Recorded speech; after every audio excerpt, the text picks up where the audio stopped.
Welcome to Transforming Work with Sophie Wade, exploring the future of work. Find out what's going on, disruptions, evolutions, opportunities, challenges, and interventions in our multi-generational distributed organizations. With a new tech and talent focus, discover what you need to know to stay upskilled and relevant and ensure your business keeps its competitive edge. Sophie investigates the promise and reality of the future of work now and as we look ahead. She interviews people who are changing work experiences and practices and shares how we can each transition smoothly and successfully to effective and more productive new ways of working. Hi. This episode is about making progress at work and in our work, how we learn and advance.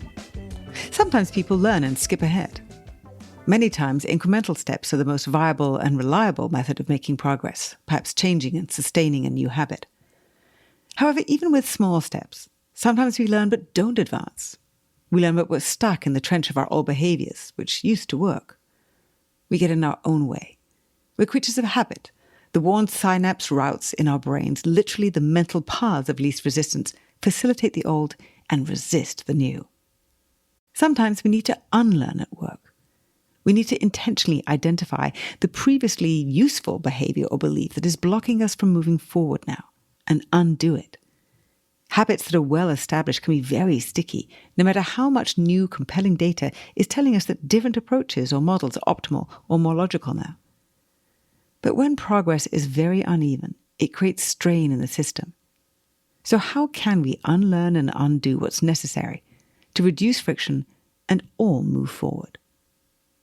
I'm delighted to be talking with Barry O'Reilly, author of best-selling book Unlearn, Let Go of Past Success to Achieve Extraordinary Results. He also co-authored bestseller Lean Enterprise, part of the Eric Ries series. Barry is co-founder of venture studio Nobody Studios. He is founder of Exec Camp and faculty at Singularity University. Barry's career so far has been at the intersection of business model innovation, product development, organizational design, and culture transformation. Hi, Barry. How are you? Yeah, I'm super. Yeah, and even more delighted to be here to do the show together. I can't wait. I just want to jump right in and starting at the beginning, because the journey is so much part of who you are and where you are. So what did you study at college? Yeah, I was someone who wasn't really sure what I wanted to do. I knew I wanted to do some element of business, but I was really interested in technology as well. And I was looking around loads of different universities in Ireland where I grew up. And this new sort of degree came online, which was called Business Information Systems and Management. And it was sort of pitched as like, you can do half the subjects are going to be business related, like marketing, economics, accounting, and the other half will be technology related. So I thought this was perfect. But the fun thing about, I still remember the first day of starting that course, I was sent to the classroom, whatever it was, FT354, and there was like 120 people in the room. And the lecturer walked out and they opened up their laptop and they started like writing computer code. And half of the room were sitting there. 5 or 10 minutes goes by, and then this murmur turns into like like almost an open dialogue. And somebody puts their hand up and says, "Sorry, I think I'm in the wrong class. Is this FT354? I'm studying business with a bit of technology." And the lecturer was like, "No, you're in the right class. This is a computer programming course, and you're going to be doing programming for the next 4 years." And there's this gasp that just went across the whole room. And because half the people thought they were there to do a management degree, and suddenly they were like looking at hardcore like Java programming. And that was my introduction to like for university in a way. It was it was fascinating. And how many people stayed in that class? You obviously did stay. Yeah. But did other people drop out? Yeah, it was a 50% attrition rate in the first year. It was like unbelievable. And for a lot of people, that would have been, it was tough, right? This choice you make, and then you have to recycle a year of your life. But I liked coding. I don't think it was natural to me. It was like I liked maths, so I found interest in it. And my first job, I had a chance to go to San Francisco and work for a company called citysearch.com. And because I could code, it was like, oh my goodness, it was super fun. Yeah, and that gave me my taste of, if you will, entrepreneurial endeavors. And the interesting thing with citysearch.com, our number one competitor was Zip2. I don't know if you're familiar with that company. Vaguely. Yeah, so it was Elon Musk's first company. Oh, I didn't know. Yeah, so we were going to merge with them at one point. But then they went off, and I often joke, I don't know what happened to Elon, but I'm obviously here on your podcast. But we ended up selling to Ticketmaster, and he went on and sold that business and set up what was the beginning of X, which is now PayPal, but now he's called Twitter X, which is kind of interesting. But that gave me my first sort of opportunities in the tech space, and got me very fascinated about the power of technology. And I was able to put the coding into practice and understand in a sort of business context the effect it could have. One of the things that struck me looking at all your experiences, that you have had quite a global itinerary as your career has progressed, as mine has, which I love, but it's not very usual. So I wonder if you had the same attitude that I did, which was, oh, look, there's an opportunity. Let me go there. Sounds like you moved from Dublin to San Francisco in that way. There are many other places, Scotland, Australia. Take us on the journey of why you took the steps you did and where they took you. Thank you. And it's interesting, like some of them were by choice and some of them were essentially a sort of forcing function. So after I had the chance to work in San Francisco, we had this part of my degree is there was a 6-month placement that you had to sort of go and that gave me a chance to go to the US. Then when I finished my degree, I had actually signed a pre-deal, if you will, to join a graduate program with a really interesting sort of innovation and design consultancy in January. And I had to finish my degree in June or whatever. I had to get a certain score, and then I was in the program. So I was like, awesome. But the challenge was literally as soon as I finished my degree, I had booked 6 weeks to backpack around Southeast Asia with my best friend to celebrate finishing university. But the day before I got on the plane, the agency rang me up and were like, hey, there's been a massive downturn. This is 2001. In the economy, so we're canceling all of the graduate programs.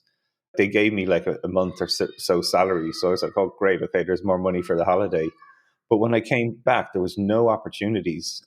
All the graduate programs were full, businesses weren't hiring. So I'd finished university, and there was nothing. There was no opportunity. This promise of so much where we were being told all through our degree, there's so many jobs out there, technology is on the rise, you'll be snapped up. And that was a bad year. It was tough, So I basically then was sort of stuck with having been in a place where I thought I was, and I loved the company and what they were doing. I thought I was on the perfect path to get me started.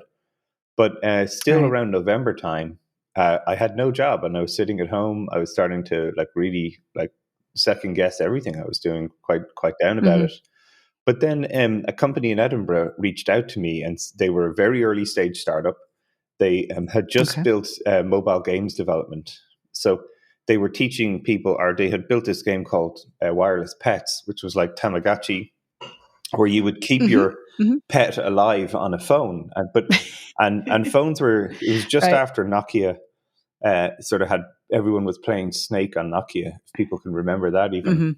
But they started to connect phones together through wireless application protocol, the internet basically, and you could play multiplayer games. And then so I went over to Edinburgh. I'd never been there. Met the team. There was like 2 guys who had just been out of university. And I joined the company, and it was a great 2 years. Like nobody else was doing what we were doing. It exploded. We were building games for Sony and Sega and Disney, and it was an amazing experience to watch and learn how to scale a business. But I was also 21, and we had no idea how to scale a business. So we totally blew that company up and made loads of massive mistakes, and but you learn so much from mistakes. That's what I tell myself all the time, But it was, again, like it's one of these things where at the time I was sort of naive to what it took, not only to build a company, but to build a team, to build cohesion. We had these massive brands that had such high expectations. But we were like sort of 4 or 5 jokers, like in this little prefab outside of Edinburgh, building these games, and it was a lot of fun. But Right. like it was tough. So when we closed down that business, I took 6 months off, and I actually used to love working for like 3 years and taking 6 months off, and I went around South Hmm. America on my own and backpacked around the whole continent. Yeah, and Nice. it was again that sort of I always had this, I guess, curiosity for exploring the world, right? Seeing different things, putting myself a Yeah. little outside my comfort zone, traveling alone. I couldn't speak any Mm. Portuguese or Spanish. I just showed up in Rio. Great place to show up, by the way, listeners, on your own, fun time. Um, and yeah, but for me, there was a lot of that trip was sort of to figure out like what did I want to do next, and Yep. it was super, but it also built a lot of confidence in myself, where I was on my own, right? I had to figure it out. I had Hmm. to plot my way around a continent, and nobody really went to South America. I still remember people asking me like, why are you going there? Like I've never been there. I don't know anything about the place, and neither did I. But that's why I went. And Right. there's always a sort of narrative, I guess, in both my personal and professional life is I like doing things that haven't been done before. It's to me, Mm. it's sort of there's a fascination with that. There's it just feels like loads of open space that you can figure it out on the journey. And to your point as well, like asking me Hmm. like why did I have I moved around these different parts of the world, or like I said, some of it has been opportunistic. After South America, Hmm. I landed in Australia because I was doing a lap of the world, and I loved Melbourne. I got there. Oh, I okay. loved it.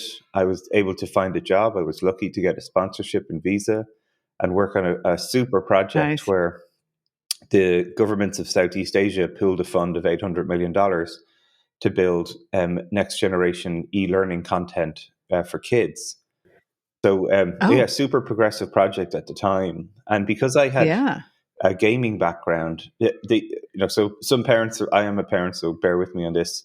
Most parents will say like Okay. games are bad, kids spending too much time on games. But the core philosophy behind great game design is that you're teaching people new skills, right? They start on level one, they learn how to jump or do And strategies. Yeah. right on, Agreed. Yeah. So Hmm. this whole notion, and some of your favorite software is a game, by the way.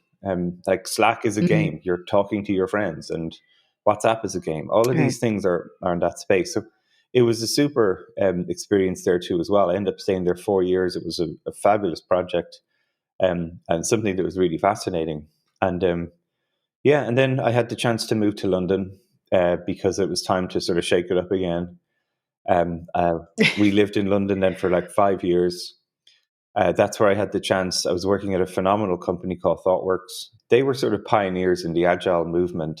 So, for any of your Okay. listeners who are familiar, around 2001, a group of engineers essentially went, it's hilarious, they went to Utah to a ski holiday, and they came up with these principles about building better software. And that was the sort of genesis, if you will, of the agile software development movement. And There was a ski holiday. Oh yeah, my yeah, they goodness. just went to Utah and had this snowbird, and it's Love kind of it. funny if you're an agile junkie. Often people will go to Snowbird and try and find the whiteboard that they wrote these 10 principles on. Oh, really? Yeah, Oh. it's like a tour for the ages, believe me. But that like one of the people who was sort of fundamental to that was a guy called Martin Fowler. I had seen him speak in Melbourne, and like about a year before I moved to London, and ThoughtWorks was a very small company then. It was a very small boutique consultancy where there was a bunch of people who really wanted to build software in a different way. And that was just a huge accelerator for me, I would say, in my career. Is where I still remember my first day. I walked in, and even the layout of the business at the time was fascinating. It was all open tables. The CEO sat beside like me on my first, sitting on the same desk, Right. and it just felt Okay. very. There was no managers. Like I never had a manager in literally the 5 years I worked there. It was. I still remember asking people Interesting. like, "Hey, what do I do when I need to go on leave?" They're like, "Yeah, off you go. Just." And to me, I was like, this is madness. It was like holacracy. Yeah, but I used to ask the founder, Roy Signum, like, where did he get some of the inspiration for this stuff? And it was so contrary. Like the rules there are no rules.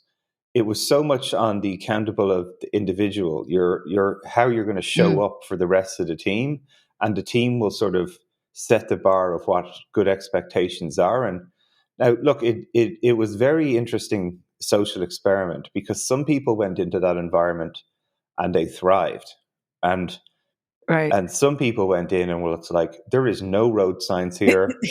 There is nothing. Organ rejection out. Absolutely. Every single person that walked through that door was bright, talented, and capable. So it gave me, especially with your work as well, right? It gave me these sort of signals of, wow, like culture has a huge impact on the way people can feel comfortable in it and how it can, as you say, almost like cause an adverse reaction to it.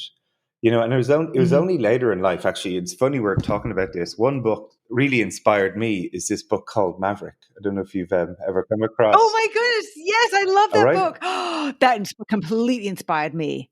Oh, I'm so happy. Yeah, no. And so for listeners who maybe not are familiar with the book, but the story is a guy called Ricardo Semler, who was the heir to a very prestigious company in Brazil. His father had built it up. And in a lot of South Americas, it's a lot of large family-owned businesses, right? So there's these subtle pressure for the sort of lineage, if you will, for the, whatever it is, the son or the daughter to take over these businesses. And the story is basically Ricardo was put into this job ultimately to take over from his dad, and instead of doing at 21, yeah, exactly, and basically went about deconstructing a lot of what was probably considered the correct incentives and structures, not only for South American companies, but globally. And what ensues in the story, as you can obviously tell from both of our reactions here, is some pretty amazing results. I bring it up quite often, actually, still, because it was a large equipment manufacturing business. They make a lot of biscuit making machines and large equipment. So when people have said to me, well, people who are on site, they can't have flexibility. Absolutely not the case. And then I'll quote Ricardo Semler and I say, this is what he did. And he experimented and he did this and he did that. So, yeah. Yeah, it's super, And that was, like I said, it was a privilege to work in that environment. And it just was a great a growth sort of spurt, if you will, for me on my understanding of what it took to build teams, about what gave me confidence in what I was capable of.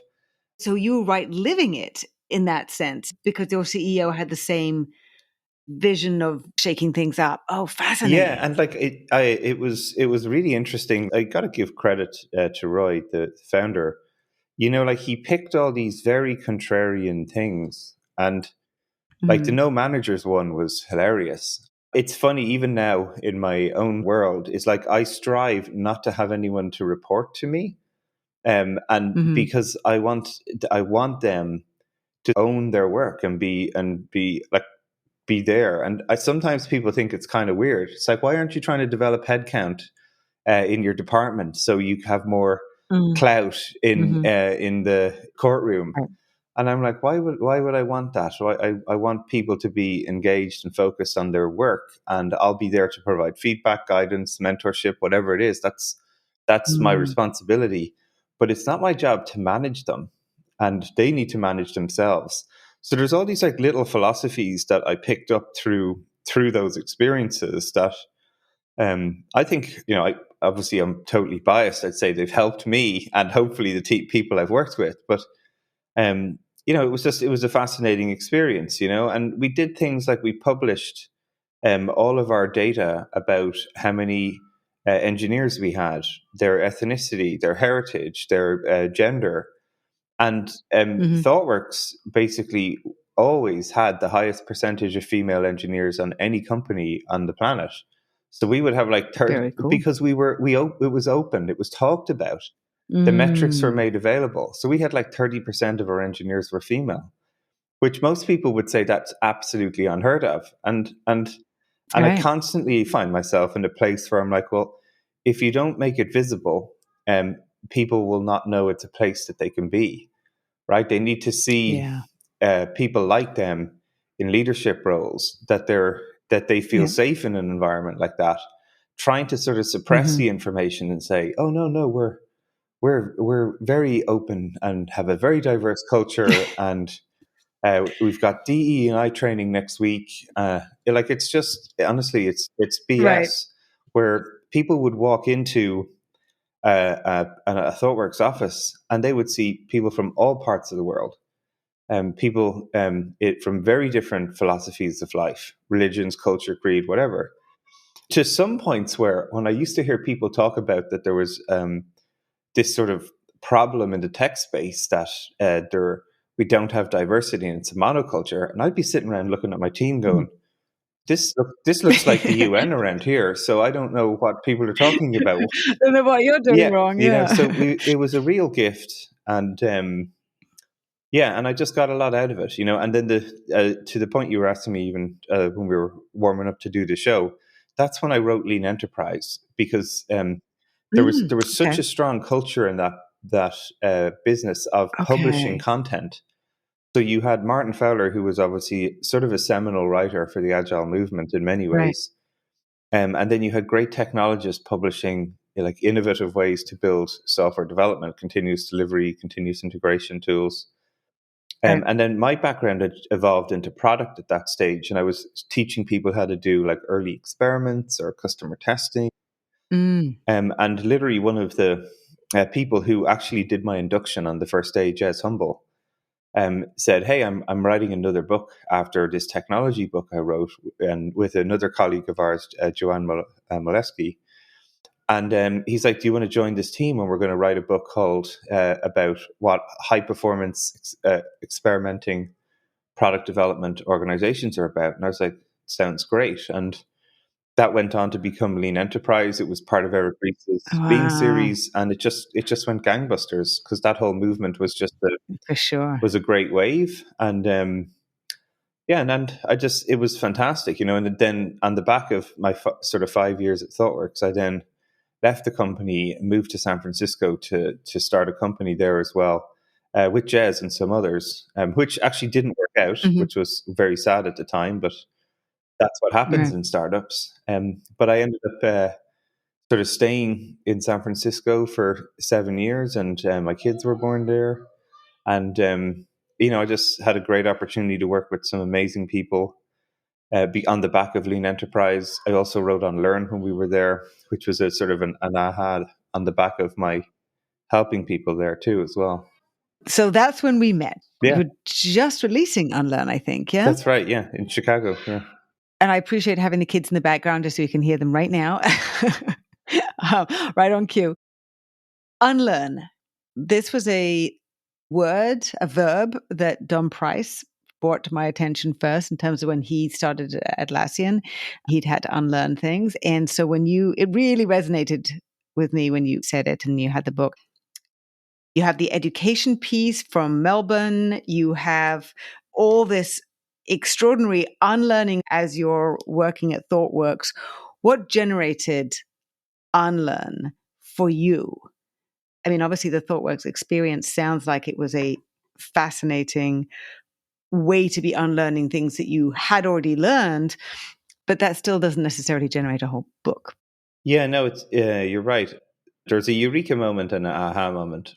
We had a phenomenal opportunity on the back of Lean Enterprise, where I was being invited into rooms that I was like, "What the hell am I doing here?" So, executive teams from massive companies, and Right. these were like some of the brightest, smartest, most established people you would ever meet in your life. And the thing that always struck me is like their thirst for new information was endless, and they could internalize it massively and get the ideas, but they would still get stuck. And I couldn't understand. I was sort of going, right, well, but they're learning a lot of this stuff. And then actually the aha was, to me, I was having sort of dinner in a Sichuan restaurant in San Francisco with a guy called Josh Scheiden, who wrote Lean UX. And I was sitting there like on a Sichuan restaurants in this part in Chinatown in San Francisco. You've got the paper cloth on the table, the whole lot, right? So, I was like drawing this thing on the table, going, "Oh yeah, look, they're not sort of. They need to unlearn something so they can relearn something and get these breakthroughs." And I was drawing this picture, and Josh was like, "That's it. It's unlearn is what you need to sort of frame this thing as." And it was almost as bad as like Justin Timberlake saying, "Don't call it the Facebook, just call it Facebook." And I was like, "Oh yeah, that's the thing."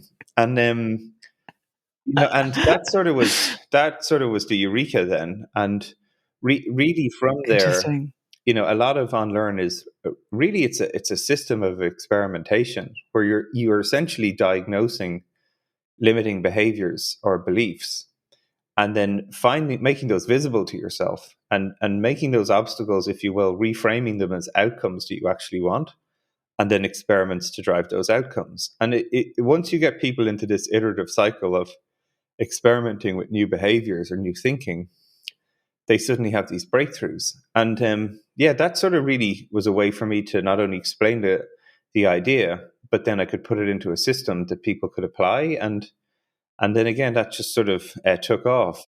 But isn't there also a disconnect at times? If somebody is learning something, their enthusiasm for actually taking it on board is diminished once there's a discomfort.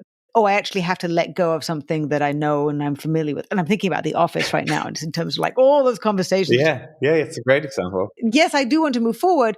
Oh, not so much. But in so many incidents, yes, I do want to learn this. Yes, I do want to move forwards. Oh, so when you say, yes, you have to change the behavior, there's that moment which you have to get them to let go of the old. The thing that gives you the breakthrough and is always something that you've never done before, that you are stuck at, that you're afraid of doing. Right? Okay. Because like I often, and we can do even a little exercise here, right? Like when I often say to people, like one of the things when I ask them like about, something that they need to unlearn, right? So the questions I ask them to help them diagnose is like, where's a place where you're not living up to the expectations you have for yourself? Maybe you're not getting the results you desire. Maybe you've tried everything you can think of and you're not getting a breakthrough. Or maybe a situation you're just avoiding altogether. You're just like, I just can't deal with that right now. It just feels like too much. Is there something that pops into your head when I ask you those sorts of questions? Like not living up to your expectations, not getting the results, tried everything you can think of, not getting a breakthrough, or a situation you're just like, you know what, I just can't deal with that one right now. Those are piercing questions. Yeah. When I ask these though, right, and I'm sure your listeners are there doing the same now, right? Like, but it's not one thing that pops into your head. It's often 3 or 4. And it's often a range, right? In a work context, people will say things like how I make decisions, or I try to be too perfectionism is a killer. The way I sort of show up in meetings, or how I ask for feedback, or when people think about their personal life, they're like, I need to be fitter. I need to have a better lifestyle. I need a better relationship with my family, kids, partner, whatever. Right. Instantly, all these things come up very, very quickly. Right. And so for me, when I did that exercise the first time, I was like, well, at the time I was trying to start a business, and it's super sort of stressful starting any business. Right. And I was very stressed. And those questions helped me sort of diagnose, actually, you know what I need? I need to unlearn stress.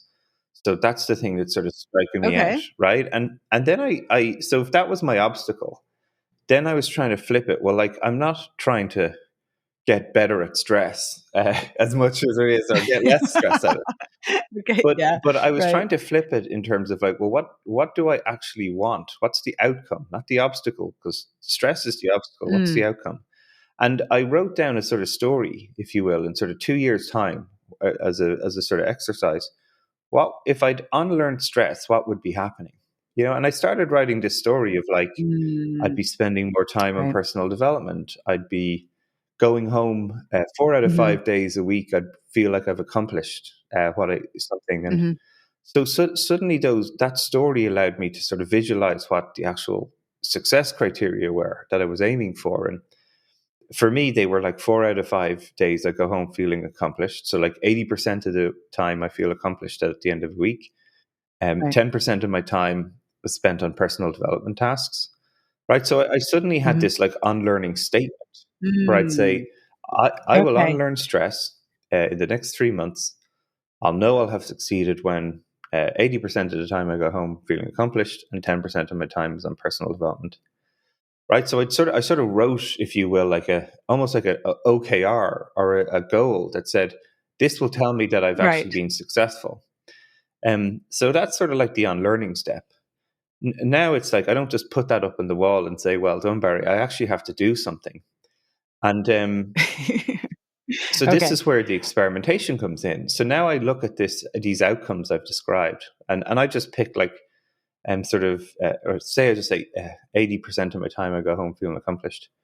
And I put that in on a piece of paper. And then I started thinking about like, what are some of the things that make me feel accomplished, and started writing those down. What are the things that don't make me feel accomplished, and started writing all those down. Like, and one thing that sort of popped up at me was this idea of like social media, right? This is a thing that inhibited. It was like I was spending time on it, but it was very little like return, right? My phone would beep, I'd open Facebook and I'd like scroll for like 10 minutes, and with very little reward. And it's an hour. Right, there you go. Right. So I was like, actually, this is something that I could sort of focus on, right? And so one of the things, so the first thing I tried to do with social media, because my phone, and this is probably like, I don't know, 2016 or something like this, probably even 2015. My phone, whenever it would beep, whether it's a message or an email, I would go onto my phone and then sort of squirrel my way, read the email and then squirrel my way down to Facebook or whatever.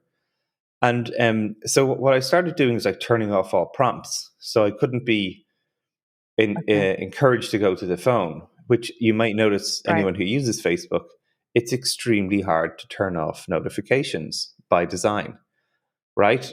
Because that prompts the behavior for people to read it. But I knew it was there. So eventually it wasn't working because I kept sort of like, oh yeah, I still know it's there. It's like the cookie in the jar. I still know it's there. Someone's going to eat it. I got to be the first one to eat it. So then I remember saying to people at the time, like I was going to delete Facebook from my phone. And like, I cannot tell you, and this might sound absolutely ridiculous today, but in sort of 2016, when I told people I was going to delete Facebook from my phone, people were like, you'll have no friends. Nobody will talk to you. You'll sort of be like, no one will invite you to parties. What are you going to do? And I was like, you don't have anything to talk about. And it was kind of fascinating, like to see this sort of social pushback, right? And but the thing is, so I did it anyway. I deleted it off my phone. But like, what happened is like, I couldn't do the behavior anymore, right? So that 10 minutes sort of, I got back, and it wasn't 10 minutes once, 10 minutes 3 times a day. So and then that starts stacking. So 30 minutes every day. But then you had all this time that you weren't going to be going out and seeing your friends. Exactly. No one called me. I was sitting at home on my own. So I had to focus on really getting better at life. I never thought of that part of it too. But but those things started to stack, right? And so it was all these like little uncomfortable shifts in behavior is actually what got me there. And but what I often find the trap people fall into is when I ask them things like, oh, I want to get fitter or feel healthier, right? The 10 things that they write down initially, they're always like pack the bag for the gym the night before, or go to the gym every day for 5 days in a row, and it's all stuff that they have done before but has not worked. Okay. Nobody puts down uncomfortable things that they've never done before because they don't want to fail. People feel awkward about that. So the trick about all these things is doing uncomfortable things but making them smaller. So turning off notifications was a small uncomfortable step for me. Deleting Facebook off my phone, I only had to do it for a day. Like, could I survive a day without it? I could always download the app again.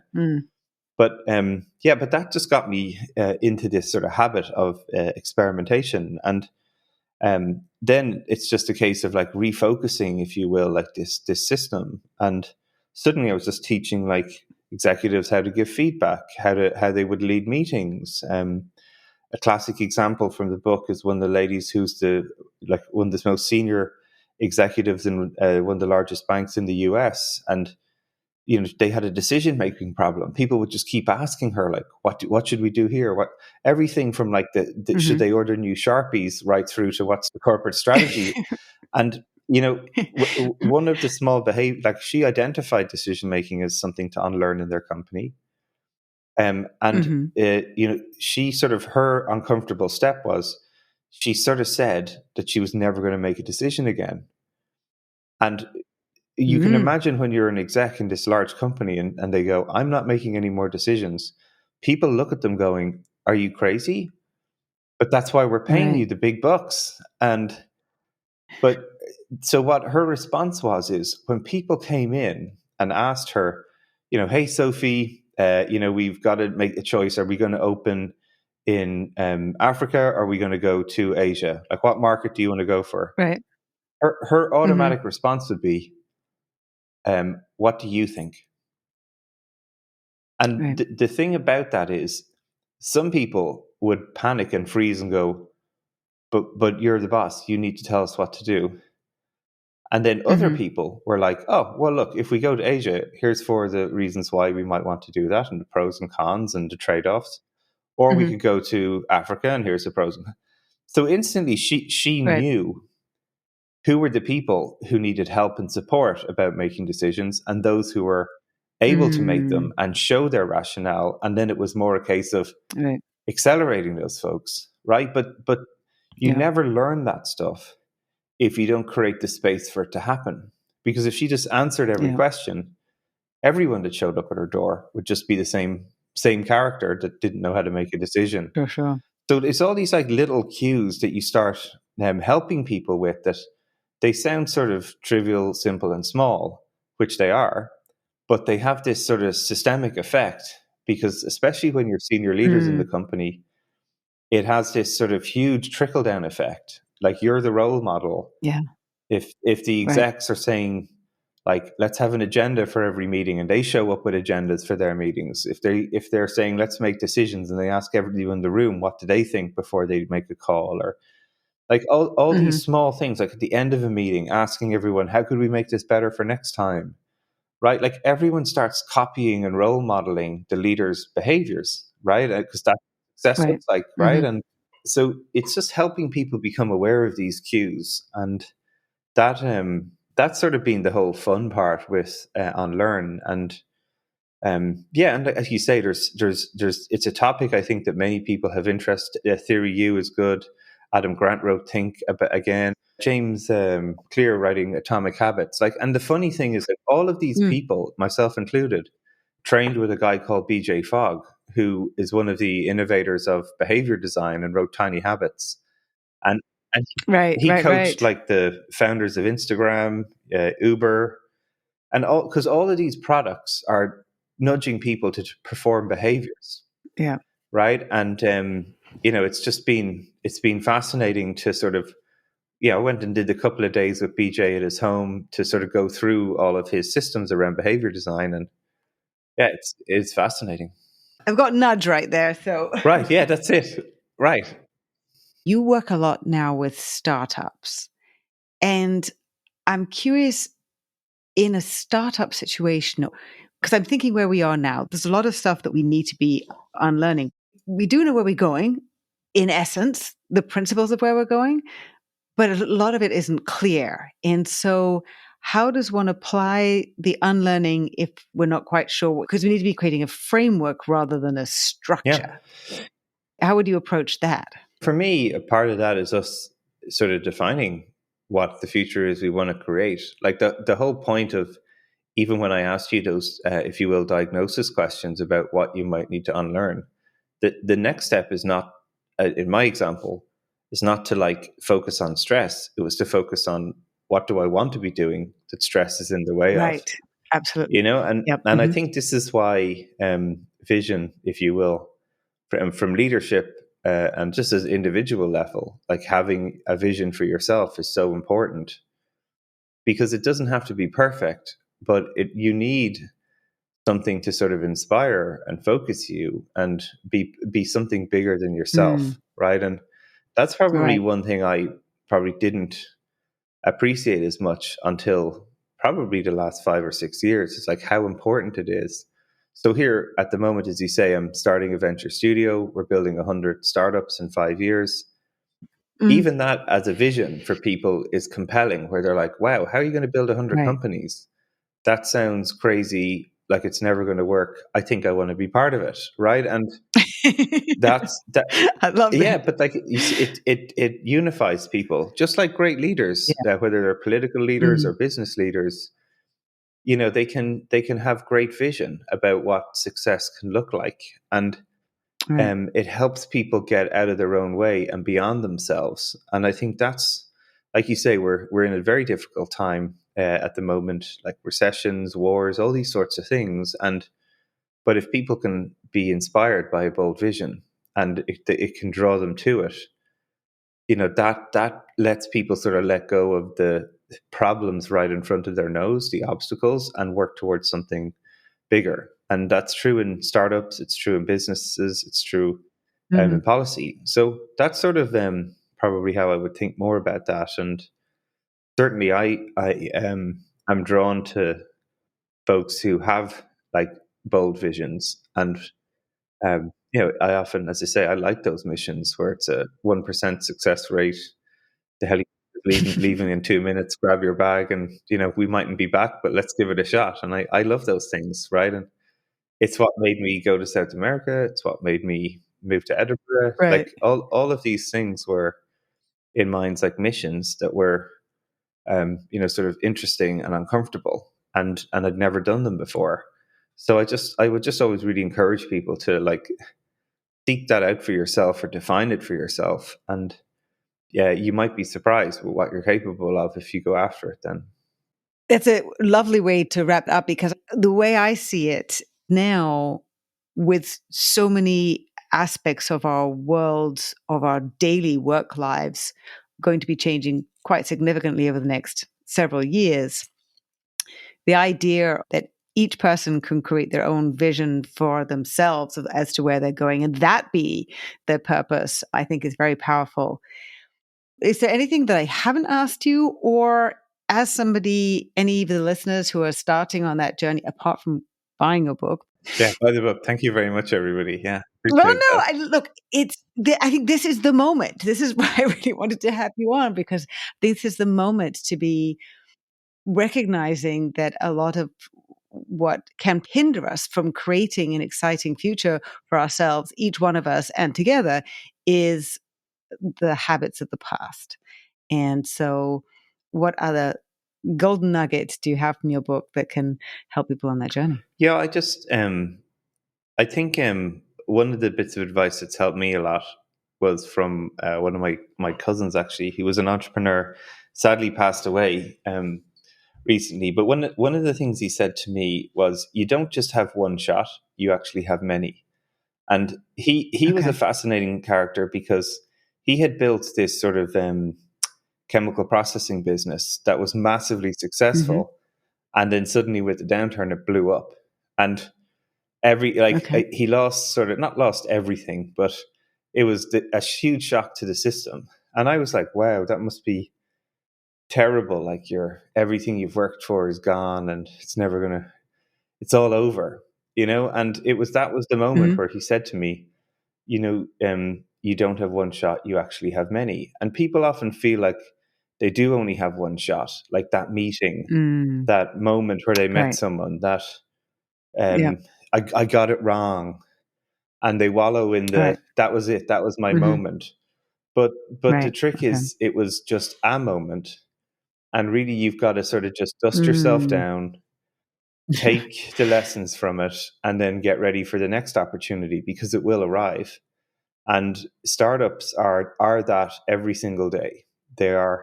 Yes, true. It's just, it's how much pain you can actually put up with and keep trying to go forward. And And how much dust you have like on here. Oh, I'm God. covered in dust every day. But I think for me, that was sort of a great lesson at a time when I was struggling with something. So for maybe any of your listeners that are out there and they didn't get the promotion or they didn't get the job or the presentation flunked, whatever, I would just encourage you, like, take the lessons, look for some hard lessons rather than other folks is why it didn't work.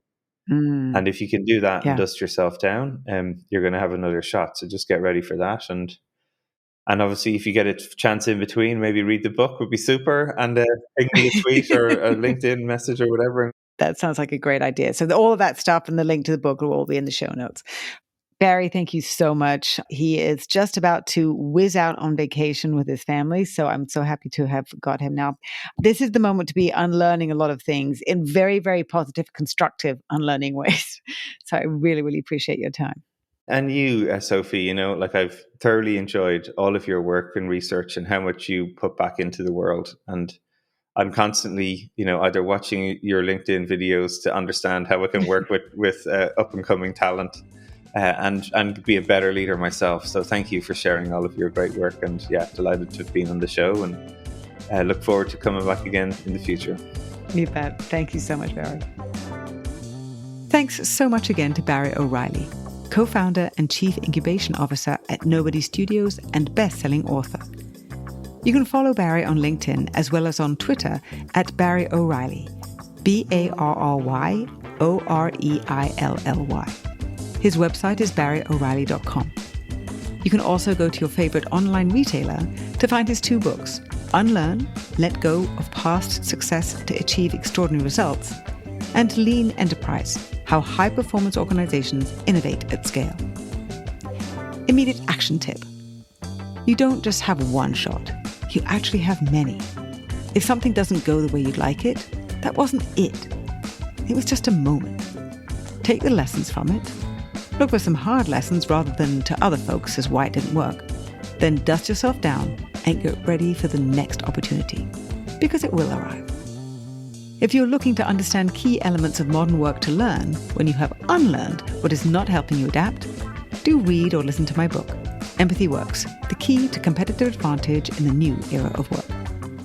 If you have enjoyed this episode, please share it with a friend and like it. And write a quick review wherever you listen. For more information to help navigate this period of transformation, do follow me on LinkedIn and get regular video updates, curated useful articles, research, and information. Until next time.